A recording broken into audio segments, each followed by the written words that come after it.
Bom dia a todos, espero que estejam bem. Nessa aula de hoje, gente, eu vou fazer uma revisão sobre o conteúdo da terceira semana do primeiro bimestre. Nós já revisamos as 2 primeiras semanas. Segunda e na sexta passada, nós fizemos uma revisão das 2 primeiras semanas. E hoje a gente vai fazer uma revisão. Hoje a gente vai fazer uma revisão da parte de fenômenos físicos, químicos e a representação nas equações químicas. Então, a gente vai fazer isso. Mas antes de eu iniciar, eu gostaria que vocês, se alguém tiver com alguma dúvida de alguma atividade, de alguma coisa, quiser fazer alguma pergunta, agora é o momento. Você pode abrir o microfone e fazer sua pergunta.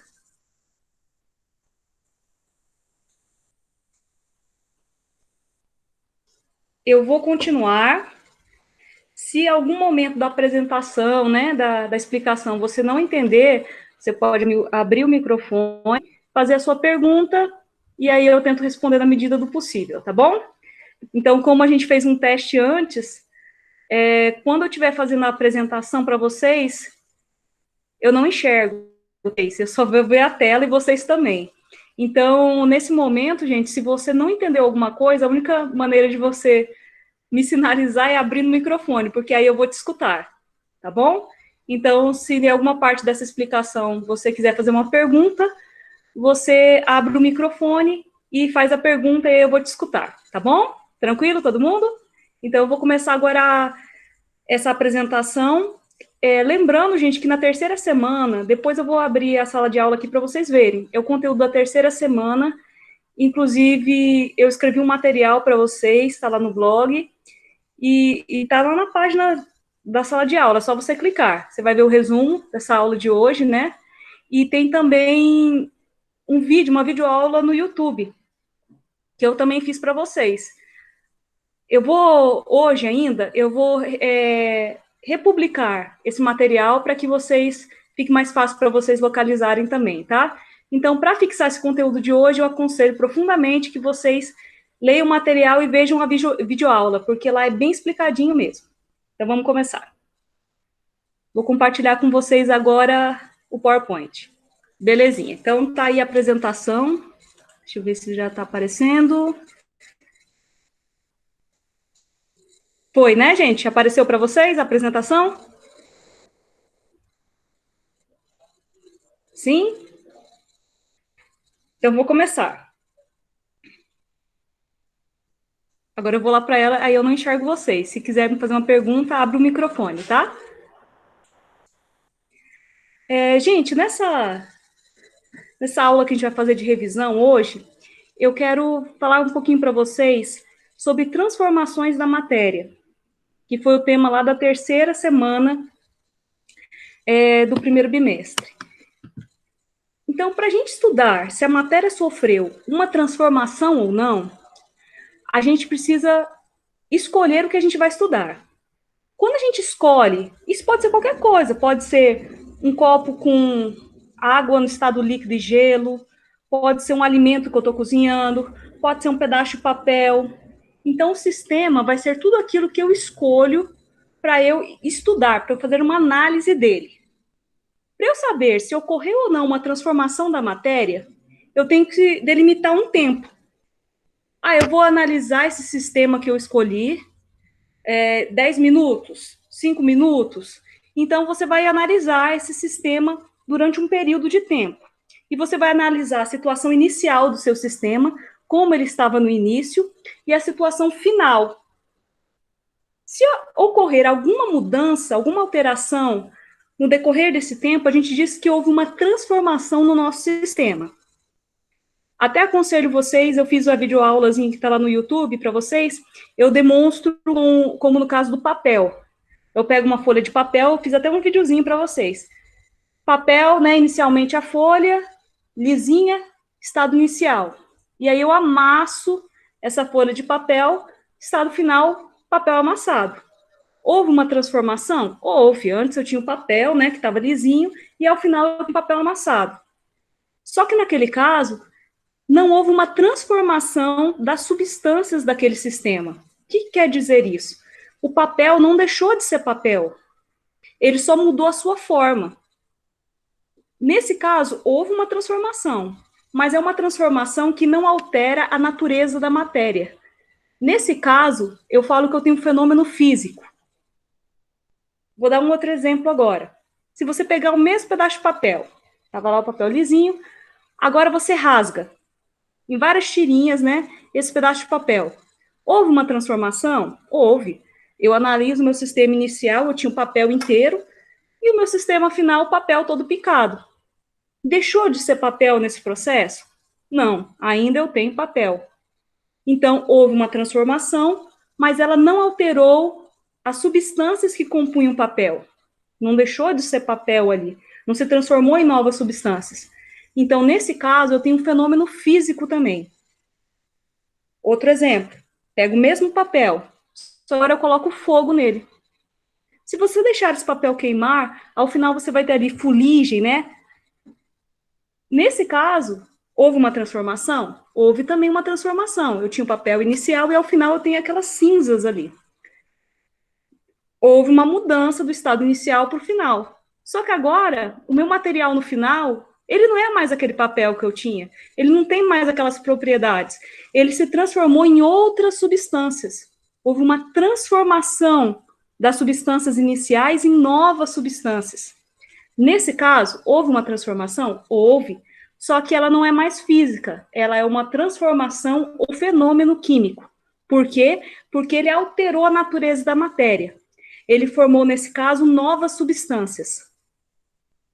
Então, quando a gente fala de transformação da matéria, a gente pode ter dois tipos de fenômenos. A gente pode ter fenômenos físicos, que não alteram a natureza da matéria, e fenômenos químicos, em que há alteração da matéria. Só que presta atenção. Ah, professora, tem aluno que decora assim. Ah, professora, é físico, não acontece nada? Acontece. Se não acontecesse nada, não ia ter ocorrido uma transformação. Só que ele não muda as substâncias que eu tenho naquele meu sistema. É essa a diferença, tá bem? Vou dar um exemplo para vocês. Todas as mudanças de estado físico são fenômenos físicos. Lembra lá que eu fiz uma revisãozinha para vocês? Mudanças de estado físico. Uma substância pode passar do estado sólido para o líquido, para o gasoso. Então, essas alterações de estado físico são todas fenômenos físicos. Por quê? Aquela substância não deixou de ser ela mesma. Pensa, por exemplo, você vai lá no freezer da sua casa, pega cubos de gelo. O que é o cubo de gelo? É a água no estado sólido. Se você deixar esse cubo de gelo sobre a pia um tempo, essa água que está no estado sólido, ela vai começar a absorver calor do ambiente e ela vai fundir. O que quer dizer isso? Ela vai mudar de estado físico. Ela vai passar do estado sólido para o estado líquido. Se eu pegasse esse mesmo cubo de gelo, coloquei dentro de uma panela, vou aquecendo, ele vai mudando de estado físico, vai fundindo, vai passando para o estado líquido.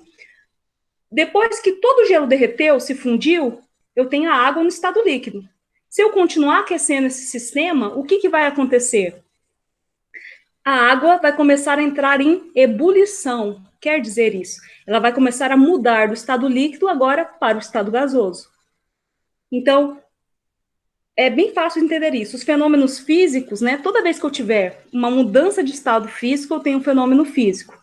Ah, professor, então eu decoro? Mudança de estado físico é fenômeno físico. Sim, toda mudança de estado físico é um fenômeno físico, mas nem todo fenômeno físico é uma mudança de estado físico. O que quer dizer isso? Toda vez que eu tiver uma mudança de estado físico, isso é um fenômeno físico, ou seja, não altera a natureza da matéria. Mas vamos pegar o exemplo do papel amassado. Ali não houve uma mudança de estado físico do papel.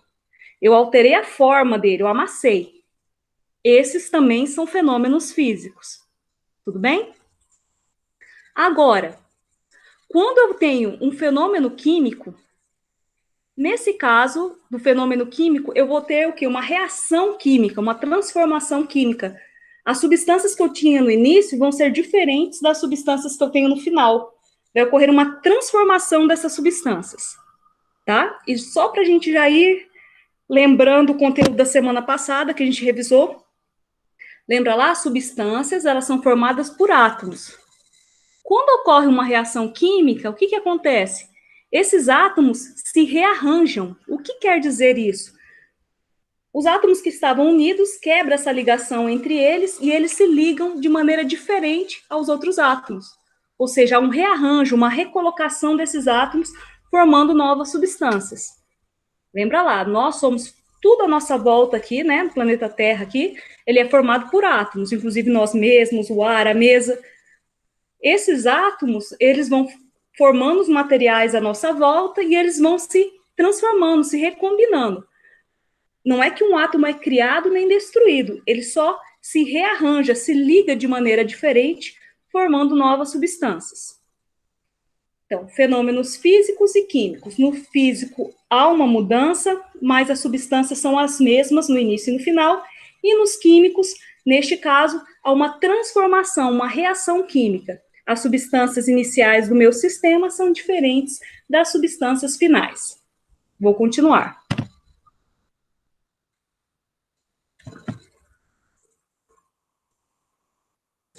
Então, aqui eu pus para vocês um resuminho dos fenômenos físicos e fenômenos químicos, alguns exemplos para vocês.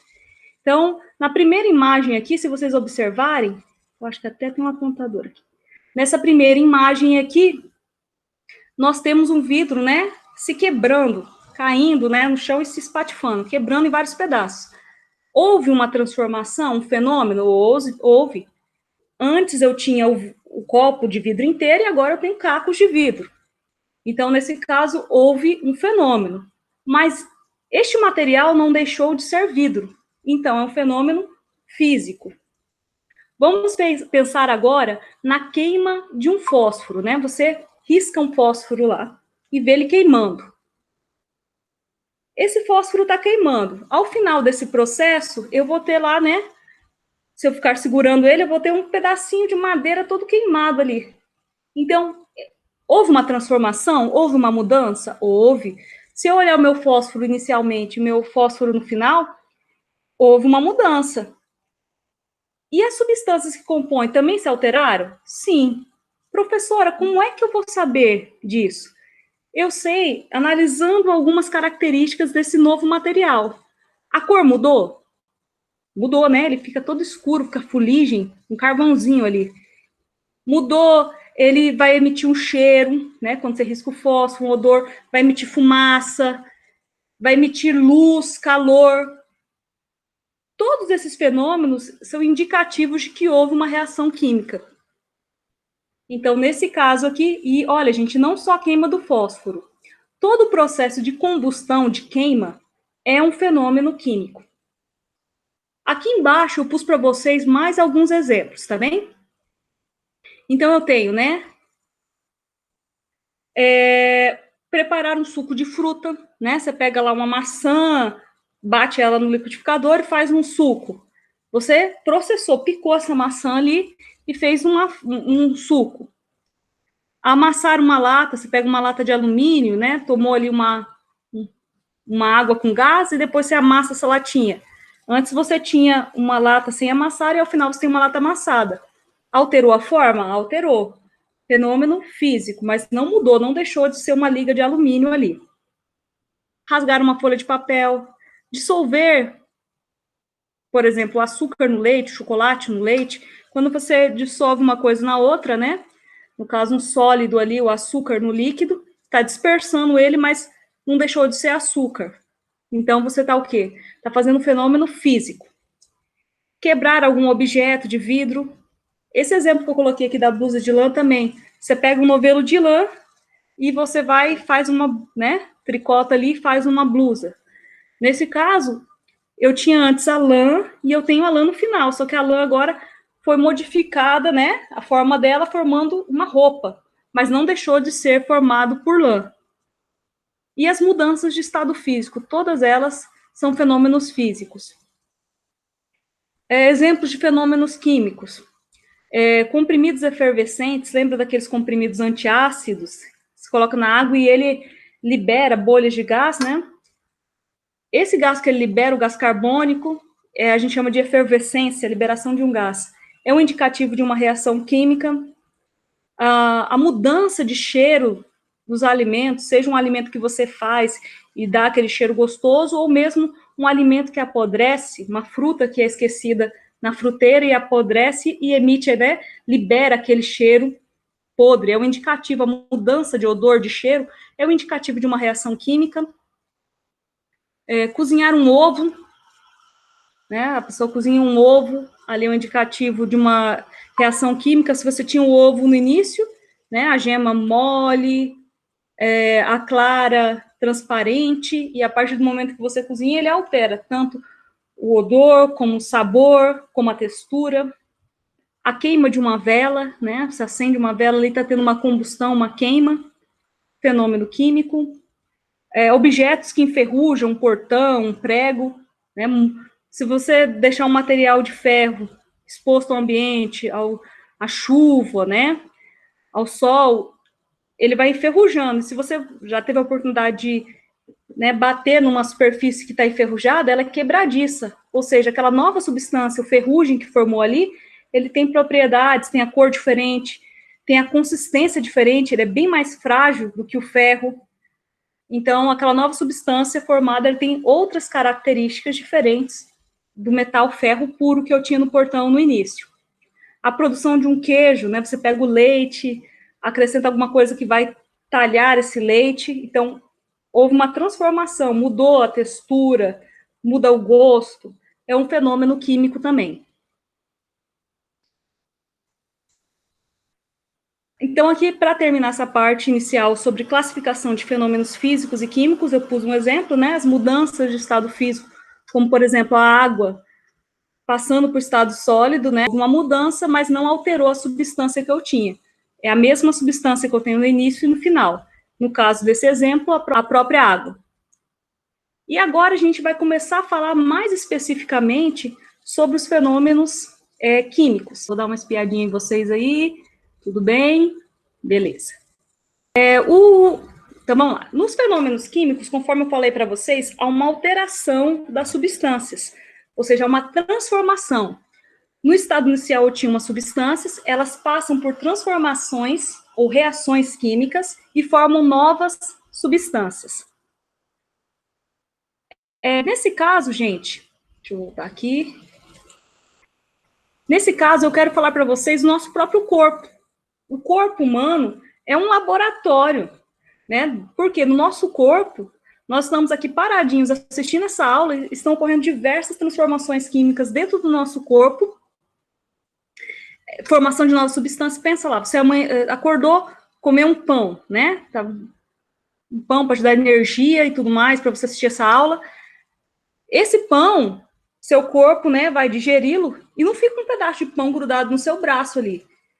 Há transformações que vão quebrar as moléculas, né, do amido, das substâncias que tem no pão, e vão formar novas substâncias que vão formar nosso corpo, né, nossos músculos, vão nos dar energia, né? Parte dela vai ser usada para a gente pensar, para a gente respirar, para a gente andar. Então, todos esses processos que vão ocorrer no nosso corpo são, em grande parte, fenômenos químicos. Então, a gente pode dizer que o nosso corpo em si é um grande laboratório de química, né? Nesse sentido, porque ocorrem diversas transformações químicas dentro do nosso corpo. Aqui eu pus mais alguns exemplos para vocês na sua própria cozinha, você pode ter exemplos de transformações químicas, né? Então, você pegar um ovo cru e depois cozinhar, né? Você vai ter uma mudança do estado inicial para o estado final. E aí, aqueles indícios que eu falei para você, ó, muda o odor, muda a textura. O mesmo para a carne. Se você pegar uma carne crua e cozinhar essa carne, vai mudar o gosto, a textura, né? O odor. Dei um outro exemplo aqui do pão. Se você pegar uma massa de pão, né, acabou de preparar a massa crua ali, antes de assar, ela tem sabor, odor, textura totalmente diferente do pão depois de assado. Então, na nossa cozinha, no dia a dia, quando nós preparamos os nossos alimentos, todos esses fenômenos de cozinhar os alimentos, de preparar, eles são fenômenos químicos. Então, a gente pode dizer que na nossa cozinha a gente faz química, né, nesse sentido, reações químicas todos os dias. E aqui só para dar vontade na gente comer, né? Então, pensa lá, você é uma confeiteira que vai fazer um bolo. Ela vai pegar ali açúcar, vai pegar farinha, vai pegar leite, vai pegar ovos, vai misturar tudo aquilo, vai colocar fermento, vai pôr para assar. Então, ela está misturando várias substâncias iniciais, essas substâncias, com auxílio do calor do forno, vão sofrer transformações químicas e vão formar novas substâncias, que é aquele bolo depois de pronto. Então, também um exemplo, né, de um fenômeno químico. Então, aqui para vocês, eu pus alguns exemplos, né, mais voltado para a área da cozinha, que foi até um pedido dentro do currículo do GDF, que desse exemplos para vocês de reações químicas na cozinha.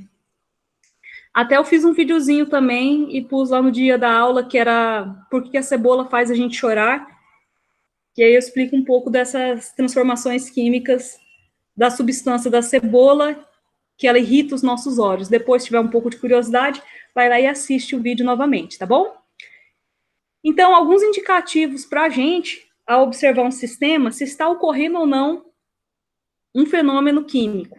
Então, se você misturou as coisas ali no seu sistema e ele começou a liberar gás, efervescência, aquilo ali é um indicativo de que está ocorrendo uma reação química. Um pão, né? Você coloca fermento nele, a massa cresce. Por que ela cresce? Porque ela está produzindo gás carbônico, CO2, vai inchando aquela massa, enchendo de gás carbônico. E o pão fica fofinho. Falei também dos comprimidos efervescentes para vocês, né? Então, a liberação de um gás, deixa eu ver mais um golinho d'água, é um indicativo de reação química. Deixa eu ver, parece que alguém pediu alguma coisa aqui. Certo, gente? Vou continuar.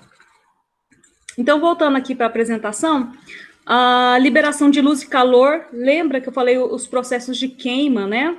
Todo processo de combustão vai ser um fenômeno químico. A liberação de luz, a liberação de calor. A modificação da textura, lembra as comidas, né? Quando eu faço um cozimento, ele muda a textura dessa comida. Ou mesmo a formação de um sólido. Às vezes vocês vão ver que você faz uma reação química e forma um sólido que se deposita no fundo do recipiente. Nesse caso aqui, eu pus a produção de iogurtes, para vocês terem uma noção. Né? Você mistura ali a substância para fazer iogurte ou mesmo um queijo e vai formando sólidos, vai talhando aquele leite. A mudança de cor, também um indicativo de que está ocorrendo uma reação química. Pensa uma cozinheira que vai fazer um açúcar, né? Vai caramelizar o açúcar. Então, ela vai fazer aquele açúcar queimado, aquela calda. Se você olhar o açúcar inicialmente e o açúcar no final, você vai observar o quê? Vai observar que muda o cheiro, muda a textura, muda a cor. Então, no caso da mudança de cor, também é um indicativo de que está ocorrendo uma reação química. Agora, presta atenção. Se você pegar um copo com água e pingar corante, ali é físico. Por quê? Porque o corante já tinha aquela cor. Você só dispersou, só dissolveu o corante na água. Quando a gente fala de mudança de cor, aqui a gente está falando que você misturou duas substâncias, ou no caso do açúcar, você aqueceu aquela substância e a cor dela se alterou, tá bom? E a alteração no odor, que vai desde uma comida que você prepara e tem um cheiro gostoso, até uma comida que apodrece e emite aquele cheiro fétido, né? Aquele cheiro desagradável. São indicativos também de fenômenos químicos. Tranquilo até aí, gente? Vou continuar. Deixa eu ver aqui se está tudo bem. Tudo bem, né? Qualquer coisa, precisar perguntar, abra o microfone, tá bom? Vou continuar.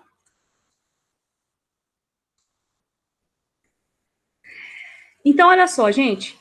O preparo de um pão, eu dei o exemplo aqui para vocês, né? Do preparo de um pão.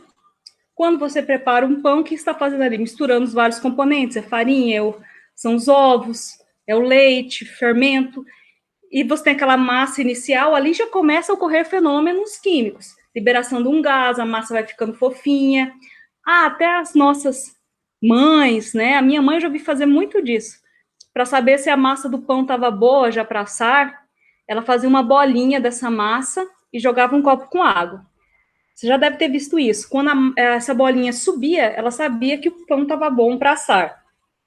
O que quer dizer isso? Essa bolinha de massa subir na água, né? Ela pegava um copo com água, jogava essa bolinha de massa, e quando a bolinha subia, ela falava, tá boa essa massa para que eu possa assar. É porque o quê? O que tinha acontecido? No fermento, ele tem bicarbonato de sódio. Esse bicarbonato, ele libera gás carbônico.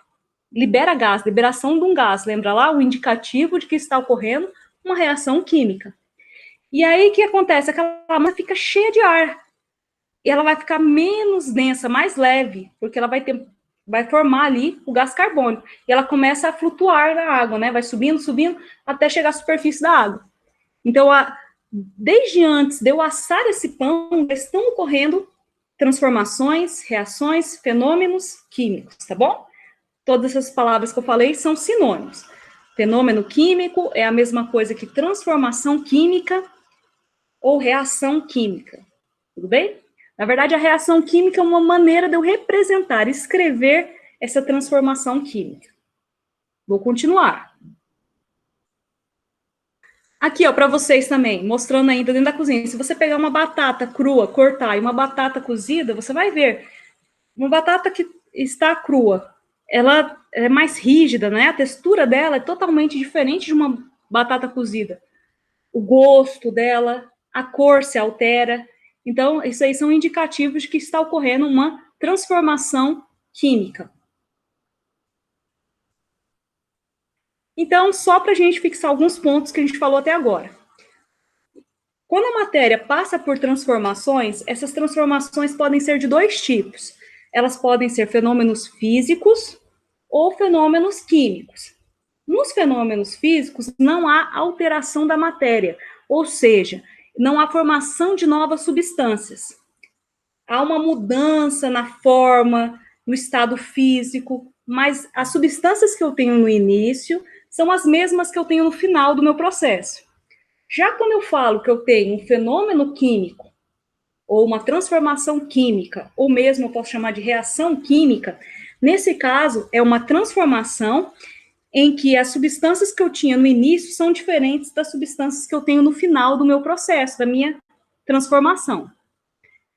Então, só para ficar bem, né, fixo isso para vocês, as diferença entre fenômeno físico e fenômeno químico. Agora, a gente vai falar como é que a gente representa um fenômeno químico, ou uma transformação química. Uma maneira de eu representar, e aí a gente vai lembrar do conteúdo que eu revisei com vocês na semana passada. Lembra que nós falamos que as substâncias, elas são formadas por partículas, e essas partículas são formadas por partículas menores, que são os átomos. Os átomos, eles são representados, quem não está bem lembrado disso, perdeu a aula, ou mesmo a minha revisão, eu aconselho que vá lá, né, na semana passada, e assista a reunião que eu fiz com vocês sobre esse conteúdo. Então, uma maneira de você fazer, você vai representar por símbolos. Lembra lá que eu até falei que a primeira letra do símbolo é sempre maiúscula, e caso exista uma segunda letra, ela é minúscula. Então, a gente sabe que os átomos eu posso representar, tem uma linguagem química que é universal. Lembra que eu falei para vocês? Não importa, se eu pegar um livro que está em alemão, inglês e japonês, não importa, português, a representação da minha equação química é sempre igual, é uma linguagem universal da química, né? A matemática tem a sua linguagem universal, as suas equações também universais. A química também as tem. Então, da mesma forma que eu represento os átomos por símbolo dos elementos químicos, e as partículas que compõem essas substâncias, que podem ter um átomo ou mais átomos, eu represento por fórmulas. Quando eu vou representar uma reação química, uma transformação química, eu vou representar todo esse fenômeno por uma equação química. Então, na equação química, é uma maneira de eu representar, usando a linguagem química, como ocorreu uma transformação química. E para isso eu vou usar as fórmulas que a gente já falou na semana passada, lembrando que essas fórmulas são formadas pelo símbolo dos átomos dos elementos químicos. Vou dar um exemplo para ficar mais fácil para vocês. Vamos retomar aí. Então, olha só. Primeira coisa que eu pus aí, né? Você pega um carvão e coloca fogo nesse carvão. Primeira coisa que nós temos que analisar. Se é uma transformação ou reação química, eu vou ter minhas substâncias iniciais, vai sofrer uma transformação e ao final eu vou ter as minhas substâncias finais. As substâncias que eu tenho no meu início, da minha transformação são chamadas de reagentes. Essa seta aqui, ela indica que está ocorrendo uma transformação ou reação química. Então, toda vez que você bater o olho, né, ver as substâncias antes da seta, uma seta e substâncias no final, depois da seta, você sabe que ali ocorreu uma reação química, uma transformação química. Então, as substâncias que eu coloco antes da seta são as substâncias iniciais ou reagentes. Inclusive, tinha até um exercício que eu perguntava isso, eu dava uma equação química e perguntava quem é o reagente. Você tinha que saber, né? E isso estava explicadinho na videoaula que eu pus para vocês lá no YouTube, que os reagentes são quem vem, né? São substâncias que vêm antes da seta. A seta indica que está ocorrendo uma reação química e as substâncias que vêm depois da seta são os produtos. No caso da queima do carvão, a reação química... Opa! Ele fica em cima, né? Deixa eu tirar aqui.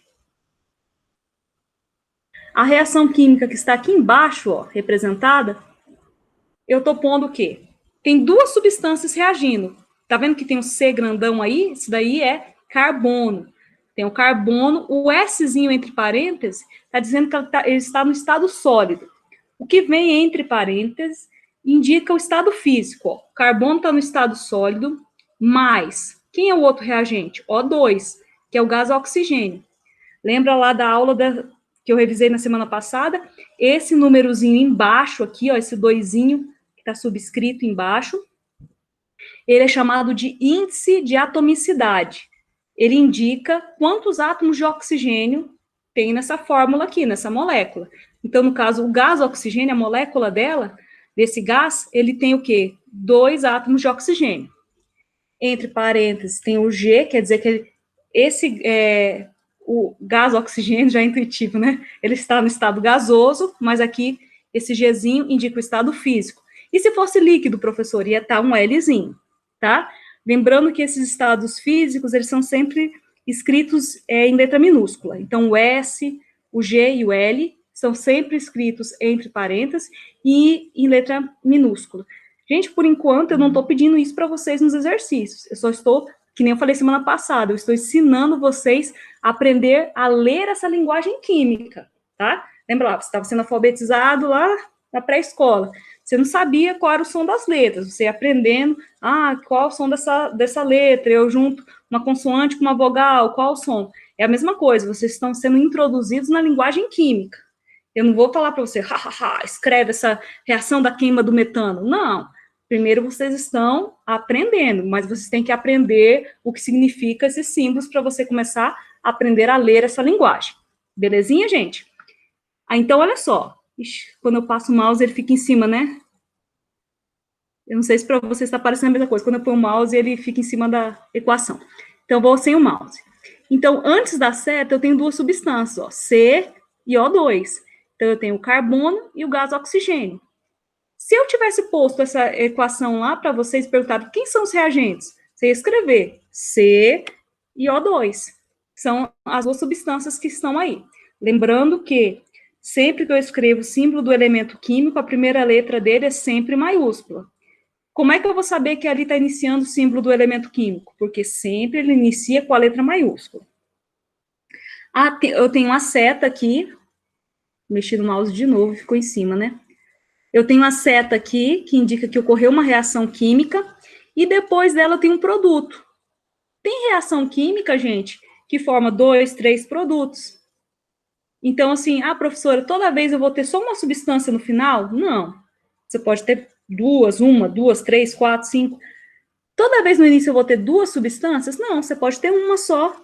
E aí você aqueceu e ela decompôs e formou outras. Então, assim, não é uma regra. Sempre vai ter 2 antes da seta, vai ter 1 depois. Não. O que você tem que saber é que quem está antes da seta são os reagentes e quem está depois da seta são os produtos. No caso dessa reação, os reagentes é o carbono e o gás oxigênio e o produto é o gás carbônico, que a gente simboliza por CO2. Então, CO2 é a molécula, né, a representação da molécula do gás carbônico. Se eu perguntasse para vocês quantos átomos diferentes tem na molécula de gás carbônico? 2. Como é que você ia saber isso? Você ia lembrar da regrinha que eu expliquei para você. sempre eu começo a escrever o símbolo do elemento químico pela letra maiúscula. Então, se eu tenho um C maiúsculo e um O maiúsculo, quer dizer que são símbolos de elementos químicos diferentes. Então, no caso do meu produto, do gás carbônico, eu tenho um átomo de carbono e 2 de oxigênio, porque do lado do O maiúsculo, eu tenho um doisinho ali, escrito pequenininho, subscrito embaixo. Então, quer dizer que uma molécula de gás carbônico, ela tem um átomo de carbono e 2 de oxigênio. E aí ela está indicando para a gente também que está no estado gasoso, porque tem um Gzinho ali entre parênteses. Tudo bem? Vamos continuar. Aqui eu pus passo a passo que eu acabei de explicar para vocês, para a gente revisar. Então, quem vem, ó, a equação aqui embaixo, olha no final do slide. Carbono reagindo com oxigênio, com gás oxigênio e formando gás carbônico. Então, quem vem antes da seta, né? Aqui, ó, quem vem antes da seta são os reagentes. A seta indica que ocorreu uma transformação química e quem vem depois da seta é o produto, tá bom? E aquilo que eu falei para vocês, o que vem entre parênteses ali, aquelas letrinhas, são o estado físico daquela substância. No caso do carbono, ela está no estado sólido. No caso do O2, o gás oxigênio, ele está no estado gasoso. E no caso do gás carbônico, o CO2, ele está no estado gasoso também. Então, a gente vai aprendendo essa linguagem de representação da reação química. Deixa eu dar uma olhadinha em vocês, como é que vocês estão. Está tudo bem aí? Beleza, vou continuar. Qualquer coisa, abre o microfone e faz a pergunta, tá bom? Porque eu não enxergo vocês enquanto eu estou na apresentação. Vou voltar lá. Então, aqui, ó, essa reação que eu acabei de mostrar para vocês. Então, vamos revisar. Eu quero que isso fique fixo na mente de vocês. Gente, se você aprender isso, olha, você vai conseguir entender muita coisa em química, tá? Então, quem vem antes da seta são sempre os reagentes. A seta indica que ocorreu uma reação química, ou transformação química, ou fenômeno químico. Eu posso usar qualquer um desses nomes. E quem vem depois da seta são os produtos. Eu falei para vocês também que eu posso representar os átomos dos elementos químicos usando o modelo atômico de Dalton. O que é o modelo atômico de Dalton? Eu uso bolinhas para representar esses átomos. Lembrando que se eu faço, nesse caso desse meu desenho, eu fiz que o átomo de carbono, nesse caso eu falei que ele era uma bolinha preta. Falei que o átomo de oxigênio era uma bolinha vermelha. Isso quer dizer que o carbono é preto e o oxigênio é vermelho? Não, isso aí é uma cor fantasia. Um outro professor, um outro livro, pode escolher uma outra cor. É uma maneira de você representar os átomos.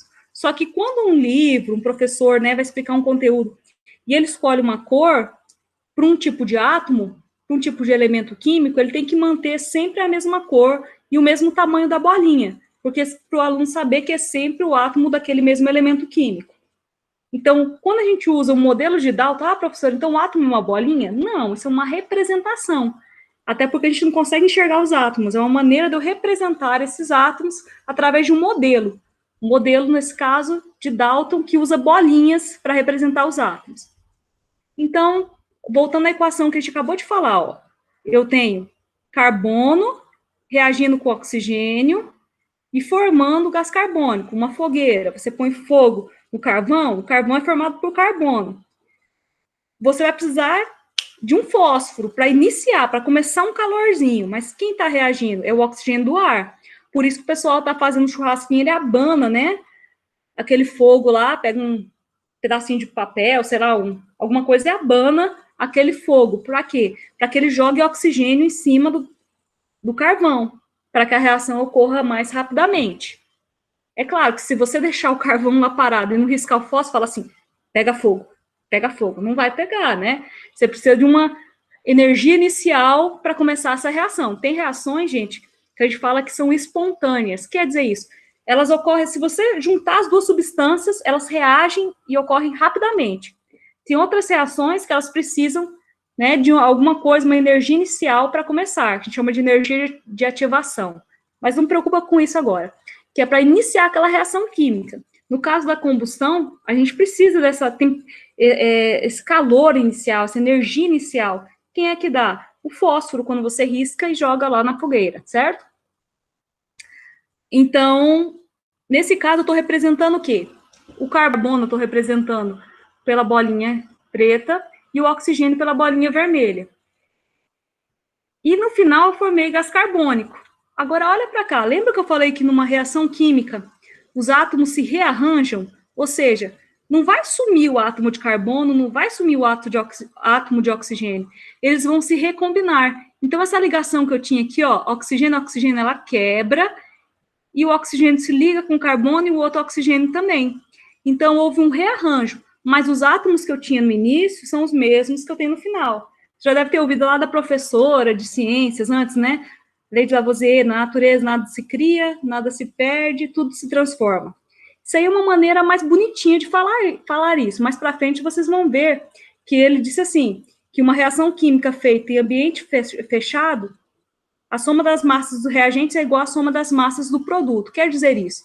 Quer dizer que eu não estou destruindo os meus átomos e nem criando átomos do nada aqui. Eu estou só mudando, rearranjando eles. Tá bem? É claro que quando a gente está queimando o material, parte vai para a fase gasosa, né? Vai para o ar, dispersa. Mas se eu estivesse fazendo isso num ambiente fechado, pesasse a massa no início e no final, ia ser a mesma, porque os átomos são os mesmos. Eles só mudam a posição deles, tá bom? Então, aqui é essa representação do que a gente viu até agora. Deixa eu dar uma espiadinha em vocês, tudo bem? Então, tá bom, já estamos terminando. Vamos lá. Gente, isso aqui eu achei legal colocar para vocês, ainda que não está sendo cobrado de vocês agora, mas é aquilo que eu falei para vocês. Se vocês forem aprendendo essa linguagem química, vai ficar cada vez mais fácil. Então, aquilo que eu falei para vocês, se tiver o que vem entre parênteses do lado do símbolo das fórmulas, indica o quê? Indica o estado físico. Então, o Szinho, entre parênteses, é sólido, o L, líquido, o G gasoso e algumas vezes aparece o V de vapor, tá? Vamos ver o que mais? Se tiver uma substância que foi dissolvida na água, a gente costuma escrever aquoso, que é aqui, ó, do lado. Entre parênteses, quer dizer que você dissolveu. Por exemplo, se tivesse um sistema de sal de cozinha dissolvido na água, às vezes ele escreve na equação sal de cozinha, cloreto de sódio mais água. Às vezes ele só escreve sal de cozinha, que é o cloreto de sódio, e põe entre parênteses aquoso, quer dizer que ele está dissolvido na água. Esse aqui é só para vocês começarem a saber essa linguagem. Eu não cobrei isso de vocês, tá? É só para vocês aprenderem essa linguagem. Quando tem uma setinha para cima, e não é aquela seta da reação química, não, uma setinha pequenininha do lado para cima, ele indica que está formando um gás. Então, a reação química está formando gás, liberando bolhas. Quando aparecer uma setinha do lado pequenininha para baixo, é um indicativo que está formando um sólido. E essa setinha para baixo está indicando que está formando um precipitado, ou seja, formou alguma coisa sólida que depositou no fundo do recipiente da sua reação. O símbolo, até falei desse símbolo na semana passada, quando eu estava falando de destilação simples e fracionada, que eu estava falando que estava aquecendo o sistema, né? Então, esse triângulozinho aqui indica que eu estou fazendo um aquecimento. Eu estou fornecendo calor para o meu sistema para ocorrer a reação química, né? E, às vezes, a seta da reação química, gente, ela é representada por uma seta indo e uma seta voltando. Isso quer dizer que a reação ocorre nos dois sentidos. A gente fala que houve um equilíbrio. Gente, isso não vai ser cobrado agora de vocês. O que é essas duas setas? O que é uma setinha para baixo? O que é aquoso? Mas é bom vocês irem se familiarizando, porque vocês são meus alunos, são mega espertos. Quando chegar lá no ensino médio, vocês vão tirar isso de letra. Por quê? Porque vocês já vão ter aprendido essa linguagem, essa maneira de representar as equações químicas, tá? Só para vocês irem conhecendo. E aqui o último exemplo que eu dei para vocês de uma outra reação química, no caso, a formação da água. Então, você pega o gás hidrogênio, reage com o gás oxigênio e forma água. Quem vem antes da seta são os reagentes, quem vem depois da seta são os produtos. Eu posso representar através de uma equação química, que nem eu falei para vocês, ó. Então, eu represento aqui o gás hidrogênio ele é formado por dois átomos de hidrogênio, e esse 2 grandão aqui na frente, professora, isso aqui é chamado de coeficiente estequiométrico. Eu não estou pedindo isso para vocês ainda agora, mas mais para frente, não esse ano, tá? Vocês vão aprender a balancear as equações químicas. Lembra que eu falei para vocês que os mesmos átomos que você tem no início, a quantidade, são o mesmo que você tem no final? E as substâncias, elas reagem em proporções, ou seja, uma quantidade de átomo do gás hidrogênio reage com uma quantidade de átomos do gás oxigênio. Então, tem que ter essa proporção. Essa proporção é chamado de balanceamento da equação. Então, olha só, se a molécula de água, cada molécula de água, eu tenho um átomo de oxigênio e 2 de hidrogênio, se eu tivesse do lado de cá somente uma molécula de gás hidrogênio, esquece essa de baixo aqui, o que ia acontecer? Eu ia usar uma do oxigênio com as duas do hidrogênio. Ia sobrar um oxigênio no final sem reagir. Então, nesse caso, para que eu use todo o oxigênio que eu tenho aqui, eu preciso de 2 moléculas de gás e hidrogênio. Isso a gente chama de balanceamento, para ter a mesma proporção de um lado e do outro da reação, tá? Mas isso vocês vão estudar mais detalhes lá no ensino médio. Mas esse símbolo que vem na frente, esse número grandão, é o coeficiente estequiométrico, que é para balancear a equação. Mas vamos ver o que a gente estava estudando agora. Então, quem é o reagente? Gás hidrogênio e gás oxigênio. E eles formaram o quê? A água. Eu tenho aqui, ó, tá vendo o coeficiente estequiométrico também? Eu tenho 2 moléculas de água. Lembra que eu falei? A mesma quantidade de átomos que eu tenho no início são a mesma quantidade que eu tenho no final. No início, eu tenho 4 átomos de hidrogênio no total e 2 de oxigênio. E no final, vou ter a mesma coisa, 4 de hidrogênio e 2 de oxigênio. Então, eu digo que minha equação química, né, a quantidade de átomos que eu tenho no início é a mesma que eu tenho no final. Por que eu pus esse último exemplo? E esse exemplo aí, gente, eu montei para vocês e tá lá no videozinho do YouTube, tá? Para vocês verem as maneiras de eu representar. Então, eu posso escrever aqui. Eu sei que quem vem antes da seta são os reagentes, as substâncias iniciais, quem vem no final são os produtos. Essa daqui é a equação química, ó. Essa daqui. É quando eu represento, né, pelas fórmulas das substâncias. E eu posso representar também com o modelo atômico de Dalton, ou seja, representar por bolinhas. E no final eu pus para vocês aí lembrarem que a proporção, a mesma quantidade de átomos que eu tenho no início, nos reagentes, é a mesma que eu tenho nos produtos. Vou voltar aqui agora, vou fechar essa apresentação, que era isso que eu queria revisar com vocês. Deixa eu voltar aqui. Certinho, gente? Então, esse daí foi o conteúdo da 3ª semana do 1º bimestre, que nós revisamos hoje.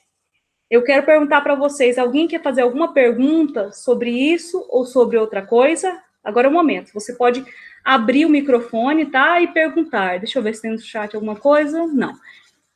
Se quiser alguém fazer alguma pergunta, não? Tá tranquilo? Então, gente, esse aqui é o conteúdo que está lá na 3ª semana. Para facilitar para vocês, é porque esse vídeo agora que eu estou gravando, ele não sai exatamente no momento que termina. É que ele demora um tempo para processar e a plataforma me enviar e eu mandar para a plataforma de novo. Então, assim, lá para o finalzinho, depois do almoço, é que ele deve estar processado para vocês, tá? Mas eu vou colocar na plataforma e eu vou disponibilizar para vocês também, gente, o conteúdo que eu tinha dado lá na 3ª semana. Eu vou postar ele novamente para vocês assistirem, tá bom? Tem tanto o resumo que eu fiz no blog para vocês desse conteúdo, quanto um vídeo no YouTube. Eu vou repostar para vocês, tá bom? Então, do mais é isso, gente. Tenham um bom dia de estudo para vocês. E entre nos grupos de WhatsApp para tirar dúvidas. Eu vou mandar informações para vocês lá também. E vão mandando os recados na turma, também nas próprias atividades, tá? Coloque as atividades em dia, tá bom? E tenham um bom dia. Um abração para vocês. Tchau, tchau.